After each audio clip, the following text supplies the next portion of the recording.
Now, our keynote speaker, I'm just so excited that we're able to get her to come here. Anne is a people person. She's her whole life born in India, growing up in Michigan, so she certainly got the Midwestern connection. Starting with a record label, she's co-written with everybody, with Tom Paxton. She's toured around the country with Priscilla Herdman and Cindy Manxon, written with so many different people. Along the way, she decided to become a therapist or a social worker. So, why not? Let's have another career. And so, what I see from that is being that kind of person, it certainly influences her songwriting because she's so connected with people. And so I think that's enough for me to get out of the way and give a really strong welcome for Ann Hills.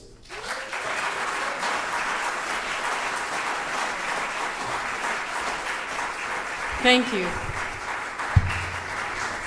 Yeah, I was thinking that I would have two careers. I texted my husband and said, I want another career.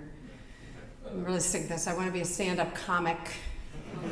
So he texted me back. He said, now that's funny. I said, good, my first joke worked. So, yeah, I'm a people person. And so I'll start out with a song that was, and what you were saying about writing with people. And I'll touch on that later on, but that we are a collaborative group of people. On this, I collaborated with a young woman who I was counseling in a really tough school. You can tell they named the tough schools kind of like really professional names, like Career Academy. And we had a local guy that would give them a scholarship to college if they got a high enough grade point average. So I said, if you manage to get the average and get the scholarship, what do you want to be? And she said, well, anything but what my parents are. And I said, well, what are your parents? She said, they're nobodies.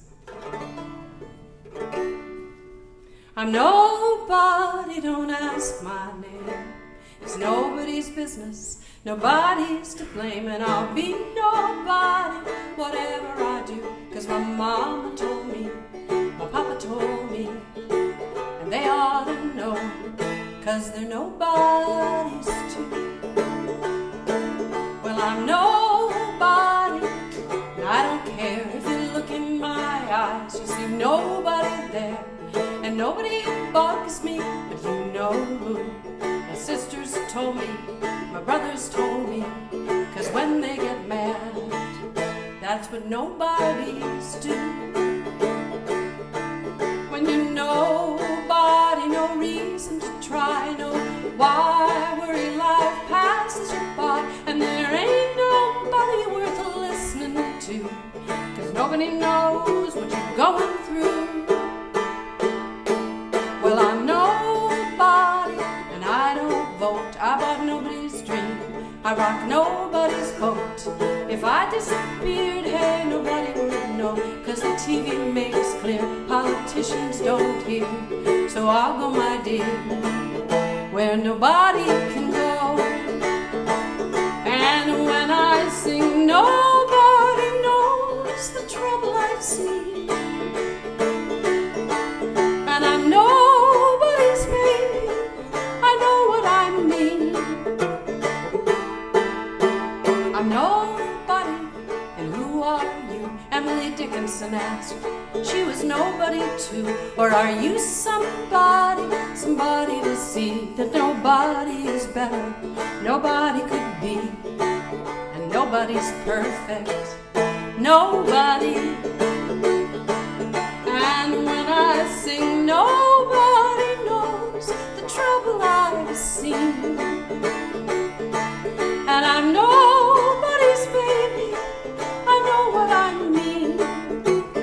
What I mean is I'm nobody, don't ask my name. It's nobody's business, nobody's to blame, and I'll be nobody. buddy, whatever I do. 'Cause my mama told me, my papa told me, and my sisters told me, and my brothers told me, and the TV makes clear politicians don't hear. So I'll stay my dear. Nobody. Oh yes, I'll stay my dear. Nobody, unless you treat me otherwise.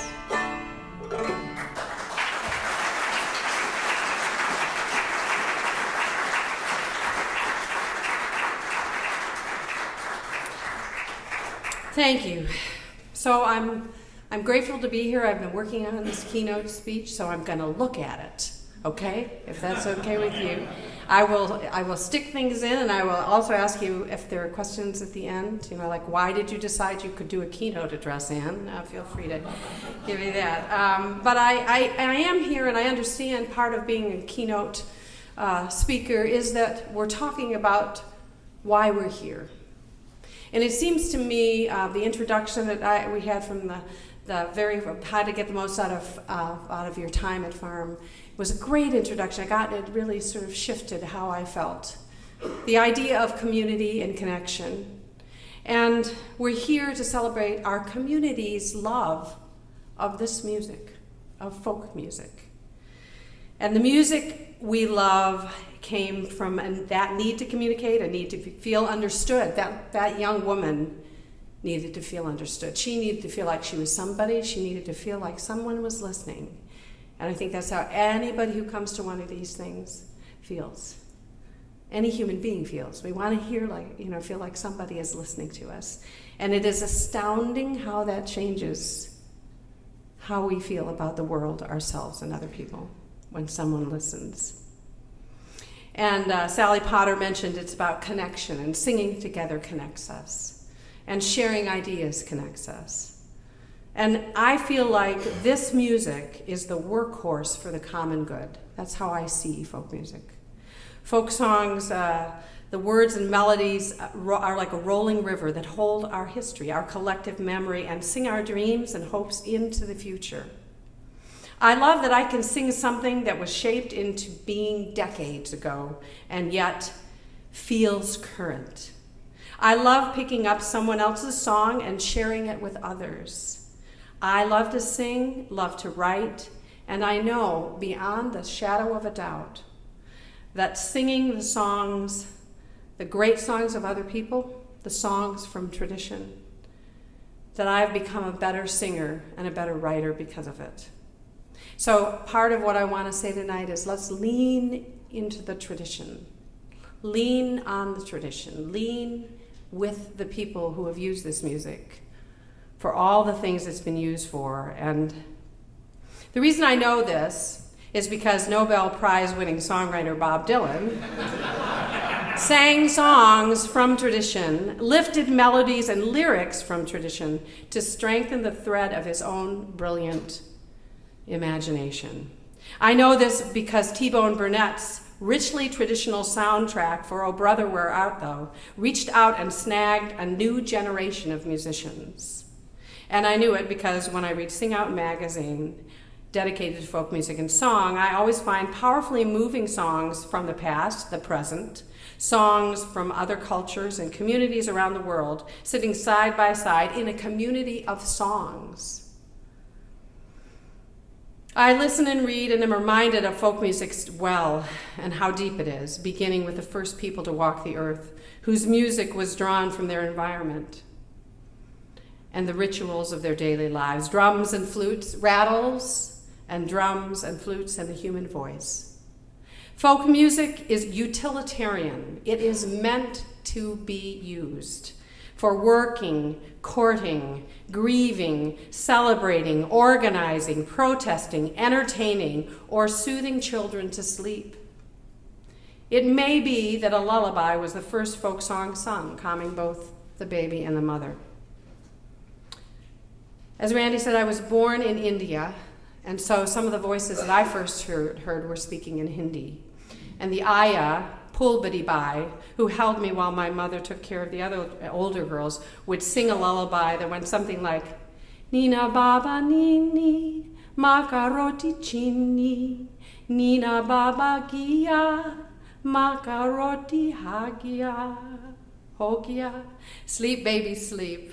Bread and sugar. Little baby has gone to sleep. Butter and bread and sugar are finished.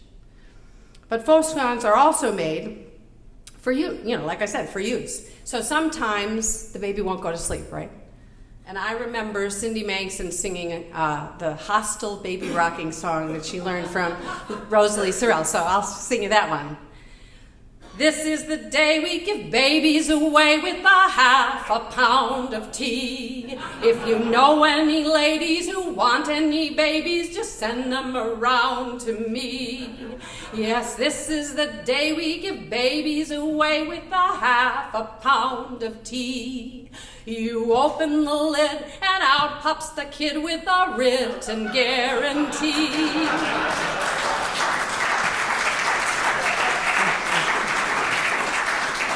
Okay, so folk music is made to endure. That song endured, and it inspires. And while it can be made marketable, another point that I feel is, and that's part of what goes on here. We're trying to figure out how to make a living.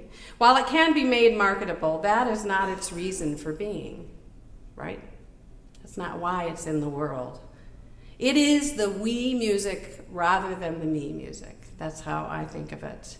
The we music rather than the me music. Or as the great Scottish singer Dick Gaughan wrote, these are love songs of a different kind. Love songs for a community, for human history, for our lives, for each other. And these days, more and more love songs for the earth, our mother planet. My dear friend and collaborator Tom Paxson spoke early on about writing a song a day by reading the newspaper, a topical song, or as he called them, short shelf life songs. And when I was reading the paper yesterday morning, I read the article, and some of you may have too, that since the 1970s, we have lost half of the wildlife population due to human influence. Half of the wildlife. And there's a chance for you to use a song that should inspire many songs, one or two good enough to endure, until we bring back that wildlife. Use it to bring back that wildlife. Folk music has a purpose that is more valuable than money. But coming back to my early inspirations, I was drawn into the music by writers and performers who sang traditional songs and or wrote in the tradition. They taught me history that wasn't written in our school books, and they made a more powerful argument for morality than the Bible verses quoted in my Methodist church service. I remember when Mark and I got pregnant with our daughter, and people would say to me, because I have a brother who's a minister, and a grandfather who was a minister, and a great-grandfather was a minister, just ministers all the way back, and they'd say, well, are you a Christian, or how are you going to raise your daughter? And Mark's Jewish, and he's very anti-organized religion of any kind. And they said, well, how is she going to learn morality? And I said, we're going to take her to folk festivals.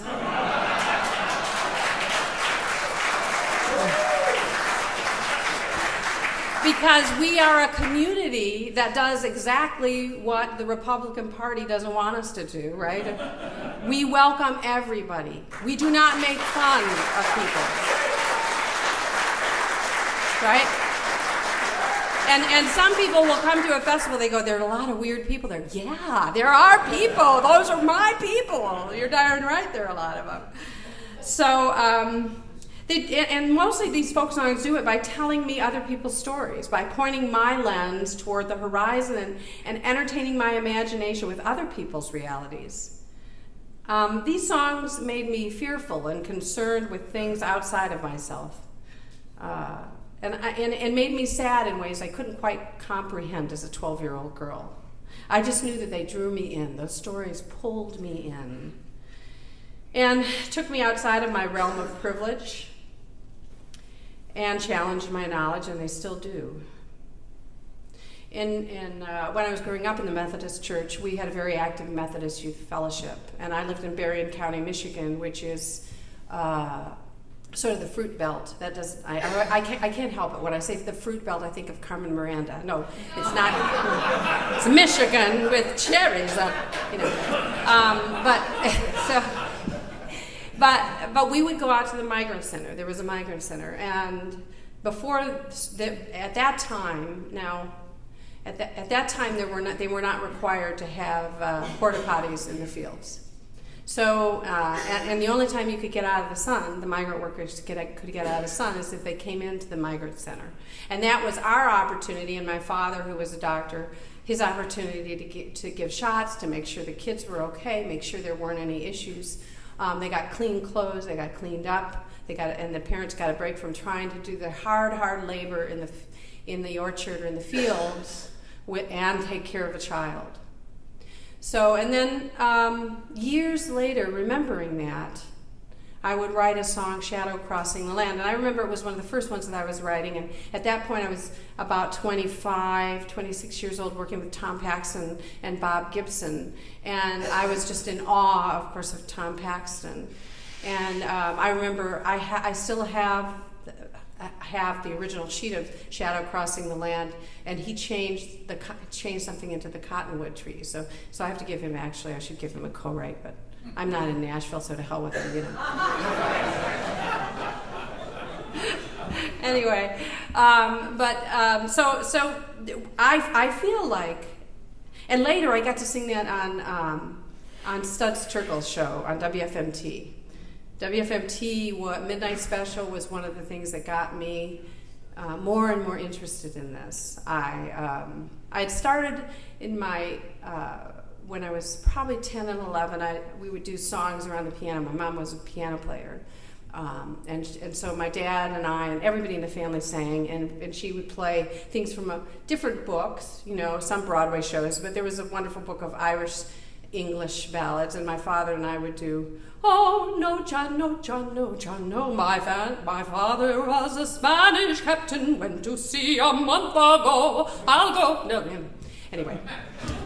And so, to the horror of the guests that had come to dinner, my mom would say, "Oh, let's have Ann sing some songs." And Dad and I would sing songs. But those songs and singing those songs got me up to Interlochen Arts Academy, got me singing, making singing more a career. But I've come in and out of having this as a career. But Dad brought home, in 1959, Harry Belafonte put out his Harry Belafonte at Carnegie Hall. And he did everything. He did, "Oh, Shenandoah," want to help me? "I long to hear you, oh, where you rolling river, oh, Shenandoah, I long to hear you.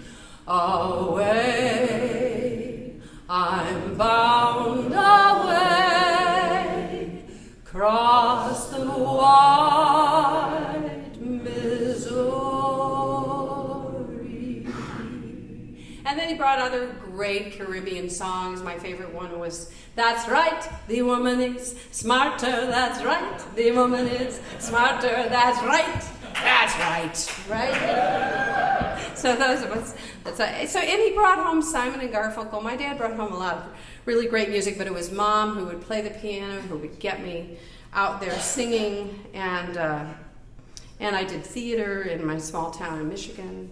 I was the Rose Lady in Oliver when I was about 10 or 12 years old, and then I went on to be Maria in West Side Story, and also Guinevere in Camelot. And I don't think I'm at the age where I could ever play those again, but I do love those shows. So let's see where I am here. So at Interlochen, and at the time, didn't a lot of your junior high school choir sing "The Water is Wide"? Right, that's another one. "The Water is Wide." The Ash Grove, which to me now is so haunting as I drive on Route 80 across Pennsylvania and see the many, many dead ash that we are losing. We are losing the trees, folks. We're losing the trees. And the ash trees will be the first to go after the American chestnut went. So it seemed like folk music was everywhere. So I went to Interlochen Arts Academy for the high school. Was the singer with the jazz band, so I was singing, you know, I was introduced to people like the Last Poets and Gil Scott-Heron, so I was hearing that over there. And my roommate played me Bob Dylan, Tom Paxton, and Phil Ochs. And I remember one of my studies was when I'm gone. I did filming of nature when I'm gone, and I had that as the backdrop. Paxton's record that had Get Up Jimmy Newman taught me a new way of looking at songs. That I found that in this music, and you could hear it in the ballads as well, that you could pull somebody in, and it's like you set them inside another person's body and in another scene in their life, and all of a sudden you saw what it was like to be a soldier in Vietnam. You saw war from a whole different perspective. And when we're writing political songs, right, we're always looking at what type of a song is this? Is it a cheerleading song? Is it something that's going to keep us all going, like We Shall Overcome, which of course has become so utilitarian, right? The ultimate utilitarian song. And or is it going to be something that's a finger-pointing song, you know? Or is it going to be something that's a point of view song that sort of shifts, that wins people over to our side? I think that's where we're our strongest with our music, is when we write songs that pull people over by opening their world in some way. Okay.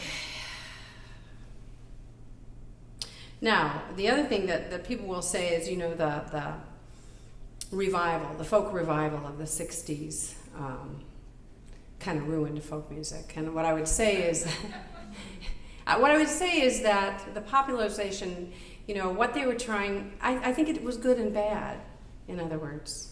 I think in some ways it distorted traditional music, but it also planted the seeds of traditional music for people going out and becoming curious and wanting to go to hear Libby and hear Mississippi John Hurt. And back then, those festivals really were putting Mississippi John Hurt right next to, the newer writers, Bob Dylan, or they put the old guard next to the young guard to get the young guard who came to see the young guy, get them excited about what the older generation had brought to the scene.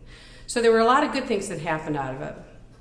But it did water down the moonshine, what I call the moonshine of the Appalachian backroads. There's something about traditional folk music that's got a potency to it like moonshine. And you can water it down, and you got to be careful of that. You got to keep leaning into the tradition.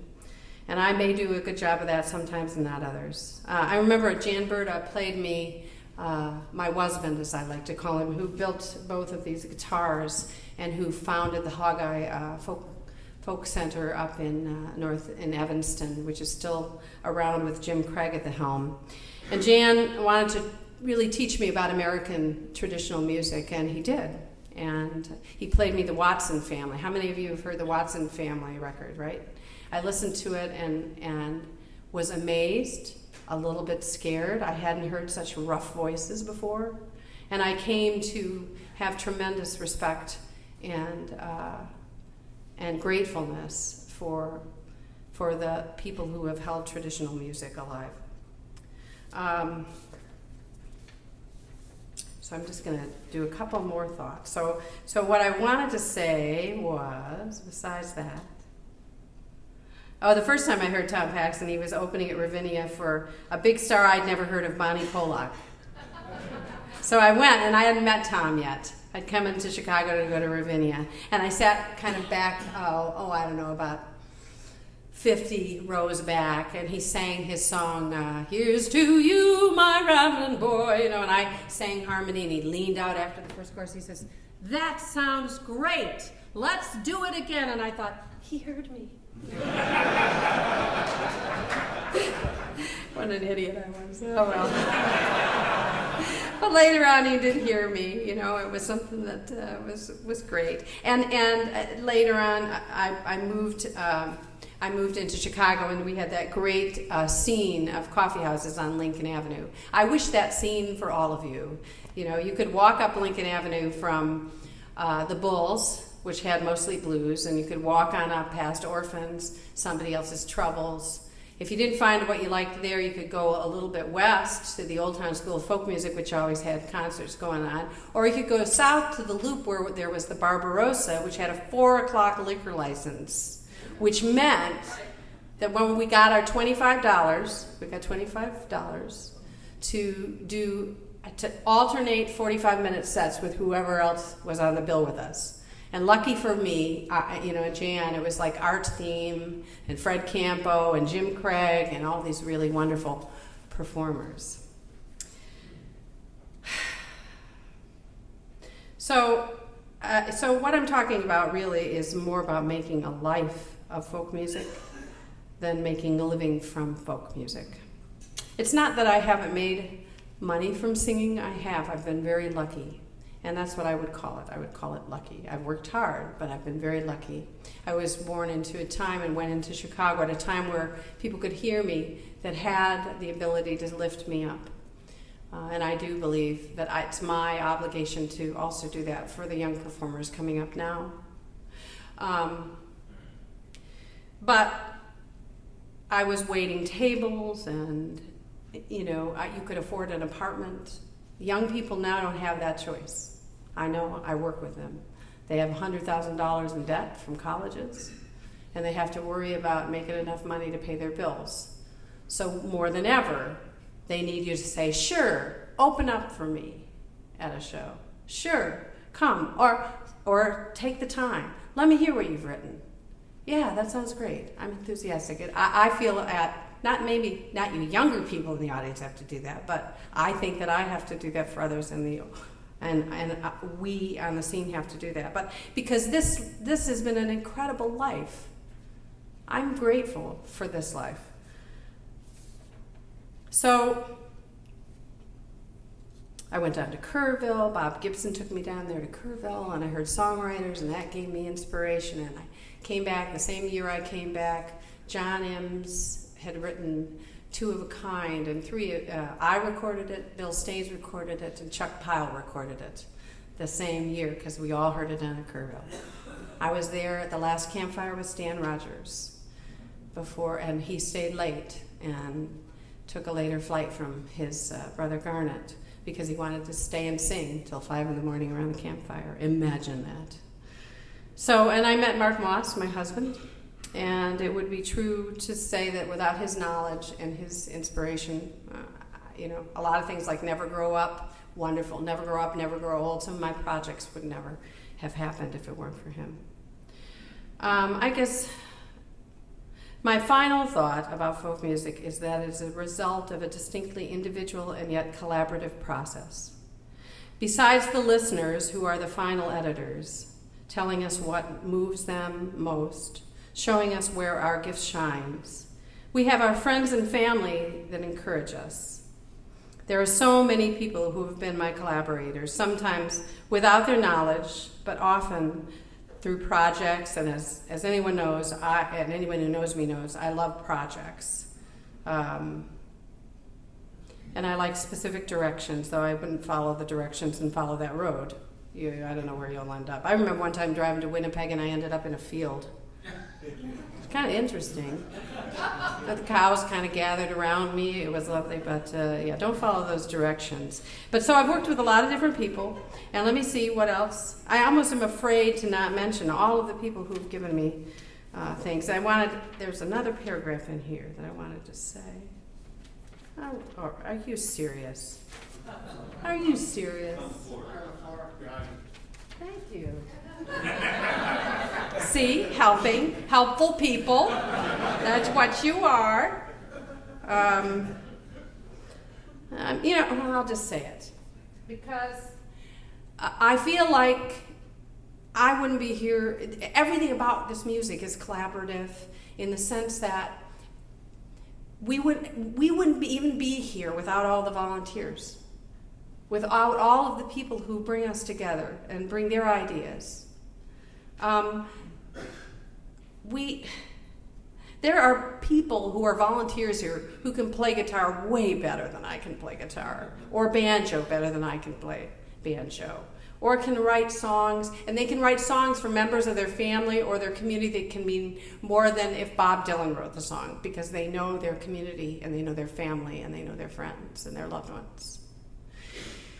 We always collaborate. From the very beginning of time. I don't think art exists without collaboration. Even when we think we aren't being influenced, we're being influenced by the solitude, by the thoughts from the past that somebody shared with us. So I'd sing better than I talk. So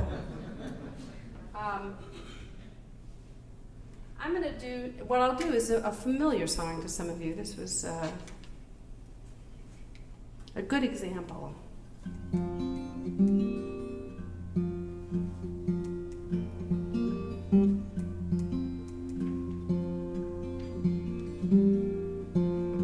You'll know this because Tom Paxson. Because it'll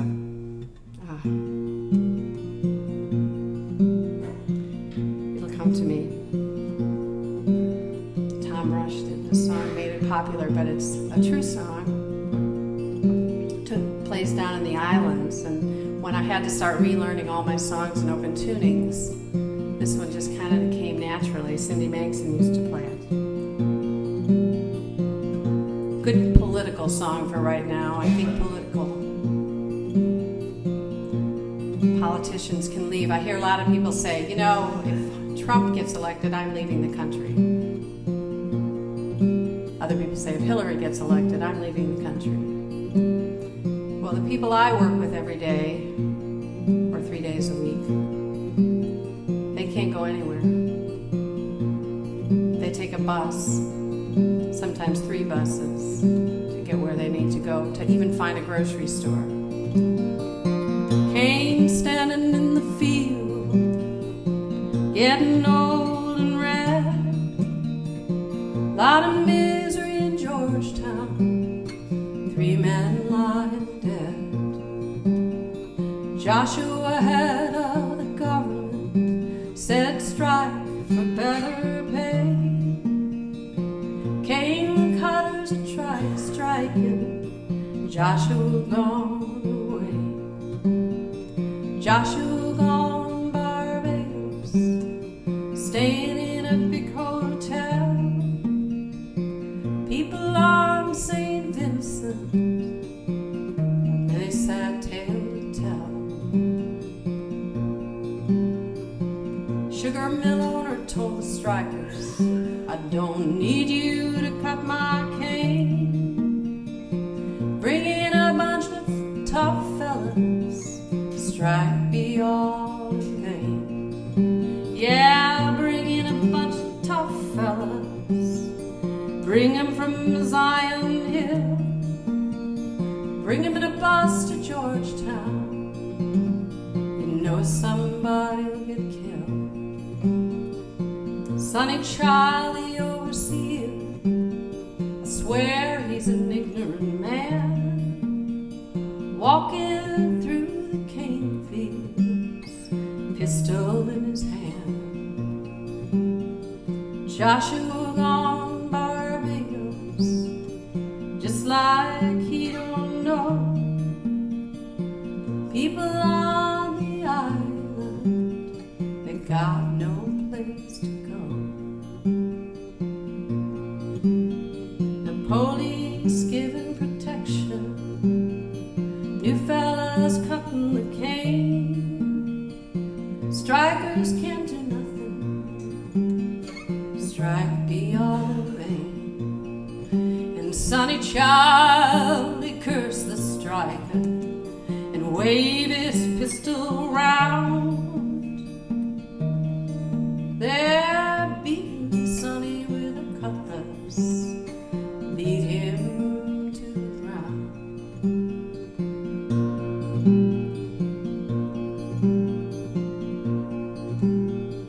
Wish I could go to England, Trinidad or Curacao.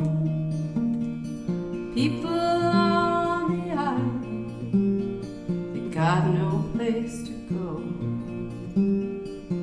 Joshua gone Barbados, staying at a big hotel. tell. People on St. Vincent got many sad tales to tell. There's a lot of misery in Georgetown. You can hear the women bawl. Joshua gone Barbados, he don't care. Joshua gone Barbados, staying in a big hotel. People on St. Vincent got many sad tales to tell.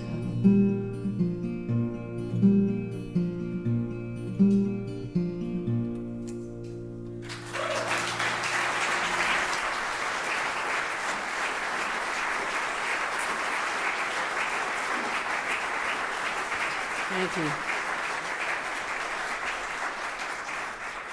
Thank you. Well, I would like to invite you if there are any questions. We got about 10 more minutes. Yes, Sue. Talk a little bit about working with Michael Smith. Okay, I was actually going to just do Ballad of Dan Moody, so I will talk about working with Michael Smith.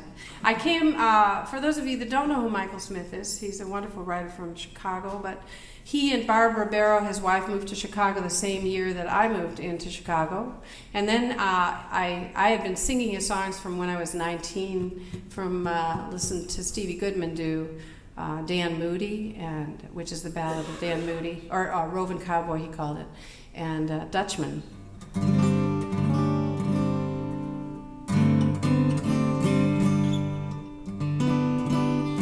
Anyway, so I met Michael because he came to play bass on The Best of Friends with Tom Paxton, Bob Gibbs, and myself. We traveled all over Canada, and we went over to England and Scotland and played with the BBC, on the BBC. And so when I met Michael, he would get on stage and he'd do these amazing songs and totally ignore the audience. He would. He wanted to do his songs, you know. Isn't that why you were there? And he would.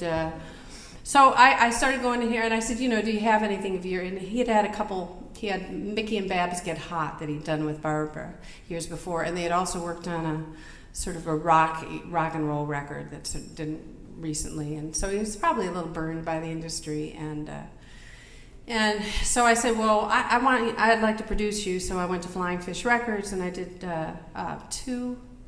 three records with Michael, and then we also wrote together and worked as a duet, and in part because I did a record called October Child. I flew out to it's a weird life. I've had way too much to remember.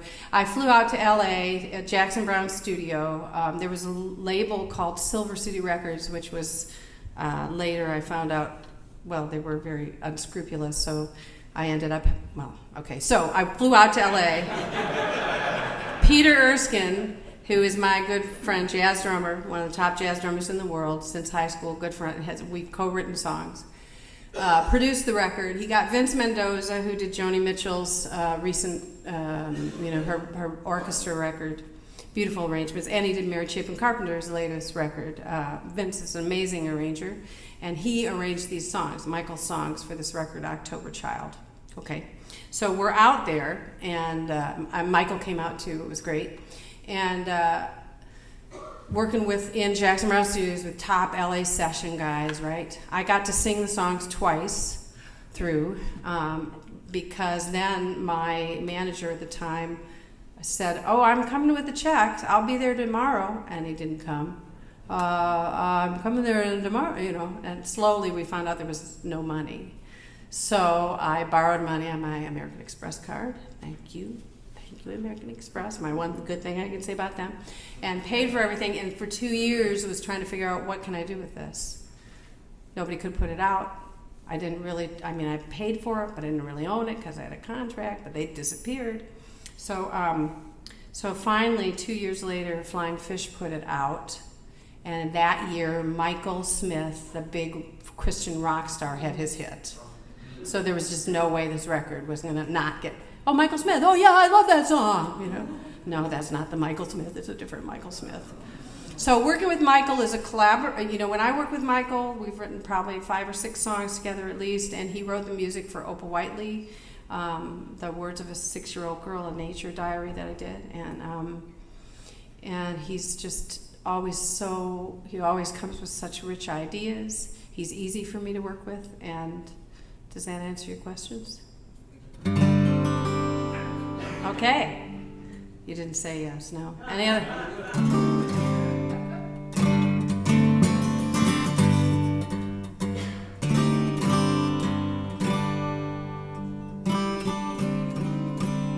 Something's not right here, so I'm not going to do what I wanted to do. And we only have a little bit more time, so I think I'm going to do a different collaborative song. Oh, and I know I've got to do Follow That Road. I know I was told I have to do Follow That Road. So, anyway, I want to thank everybody for listening. That's why this is the guitar that's tuned right. Oh, for God's sake.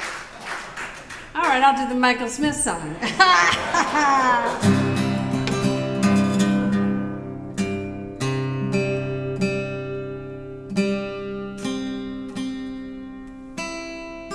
I went to that workshop about the capos.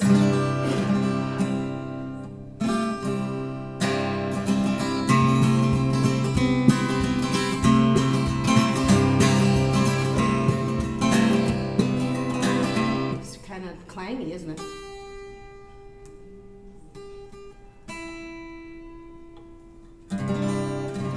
All right, I'll use the tune. Kind of clangy. Yeah, so for those of you that have never heard this song, how many of you have heard the ballad of Dan Moody? Oh, you haven't? Oh, well, it's a great song.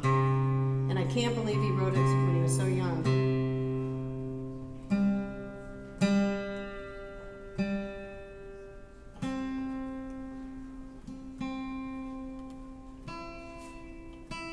They're absolutely right. That if I had the capos, you wouldn't have to put up with my tuning.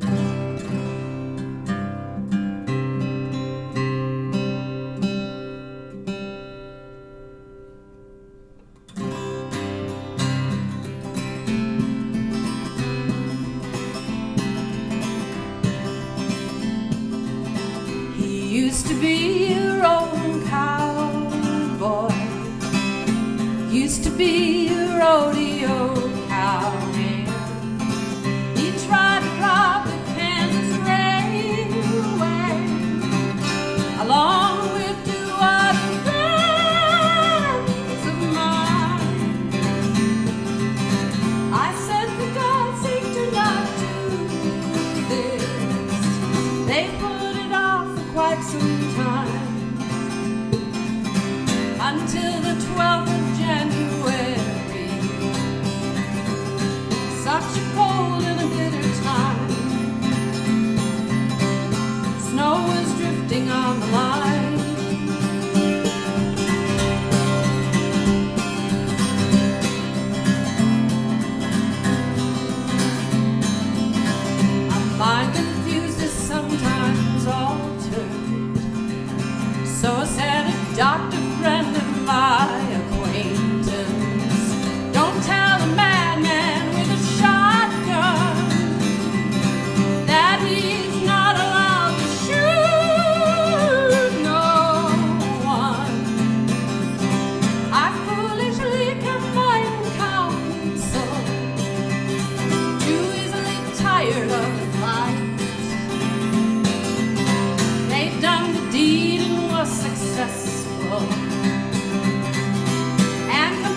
comes riding through the blizzard?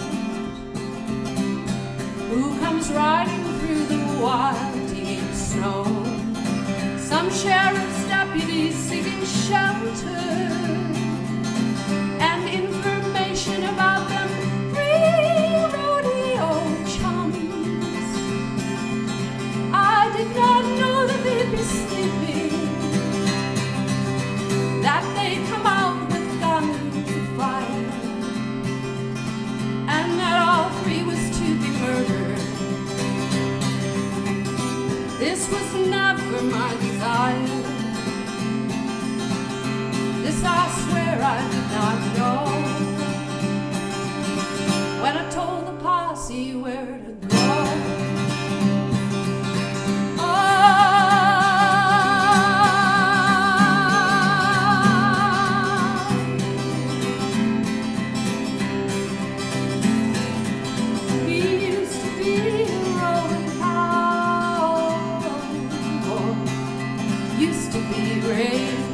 Rodeo cow, and I tried to rob the Kansas Railway along with two other friends of mine. I said, for God's sake, do not do this. They put it off for quite some time until the 12th of January.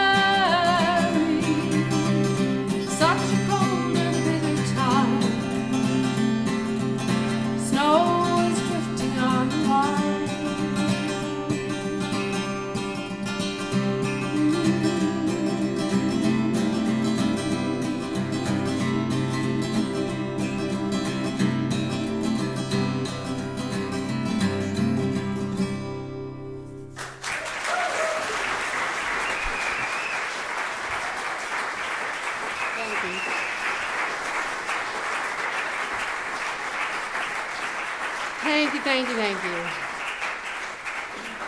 One of the greatest things I've learned from ballad singers is to not get too into yourself. And you saw a brief moment of that in the performance of that. It's about the song. I keep remembering, as much as I love to sing and it's fun, to use my voice in different ways. It is about the song. It is about communicating. It's about connecting. And when I get too caught up in this, right, keeps me from this. So, anyway, thank you, everybody. And this is.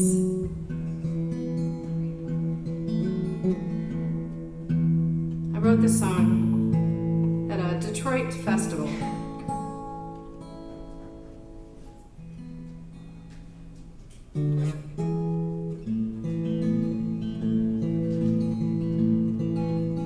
It was inspired by an article in Sing Out magazine called Courting the Muse. It was written by Peter Lou Berryman. And they were quoting Linda Berry, a wonderful comic artist, who said no subject is too small. I thought the song would be funny. It's not. If you're coming in the summer, it'd be better to split off on 35.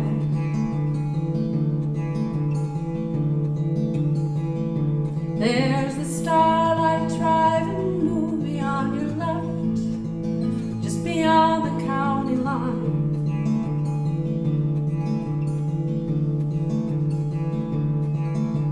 Right after that you'll see two silos, one is silver, one is blue.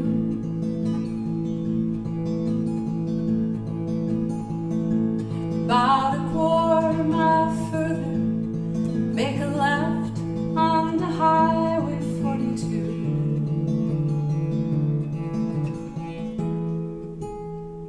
Then follow that road. Cornfields just as far as you can see. Come on, sing it. Follow that road easy. Back through time, back through distance, back to me.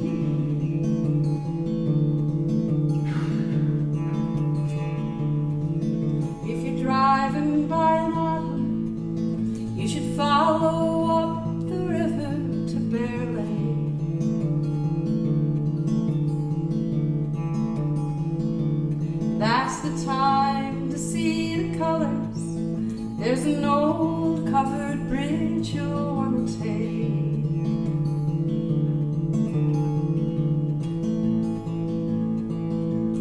Late at night, be careful. Just be sure to watch for deer out in the road.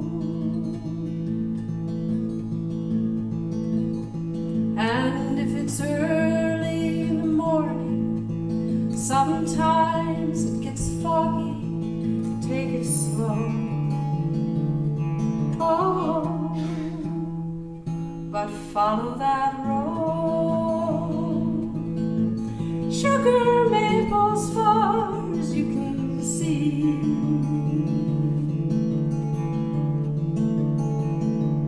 Follow that road. Back through time, back through distance, back to me, oh, back to me.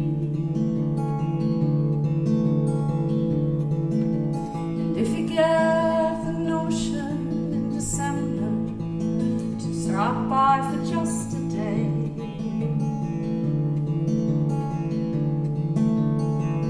There's that tiny little road that no one knows about. It's safe to go that way.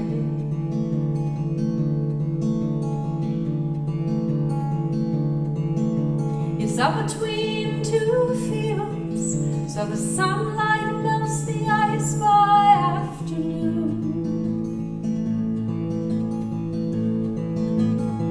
You'll see two houses by the fields. Someone's always there. If not, they'll be back soon for you. So follow that road, snowdrifts. Snowdrifts just as far as you can see.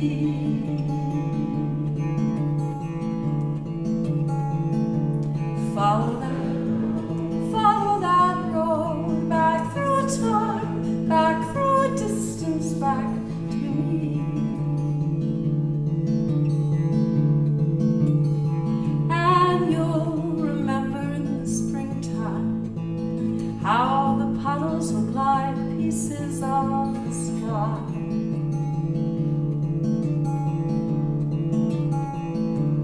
Falling down by the roadside to delight any stranger passing by.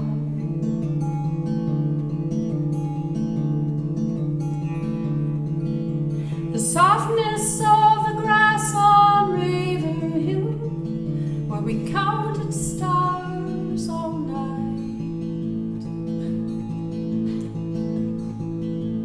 You must know how much I miss you, and that any way you get here is alright. Alright, just follow that road. Wildflowers as far as you can see.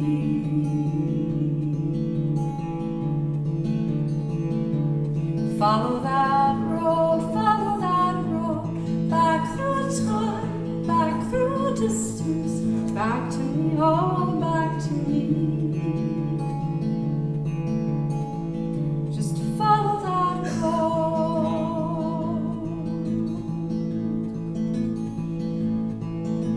Thanks to everybody for coming and listening, me being invited.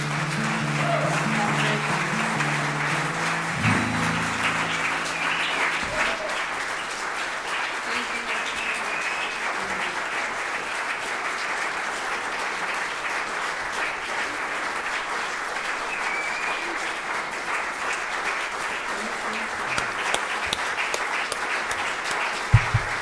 Thank you so much, Ann Hope. We are just so glad that we were able to work this out, that we got to do this. And I know you put a lot of work in it, and we're honored that we got to hear it. So thank you so much.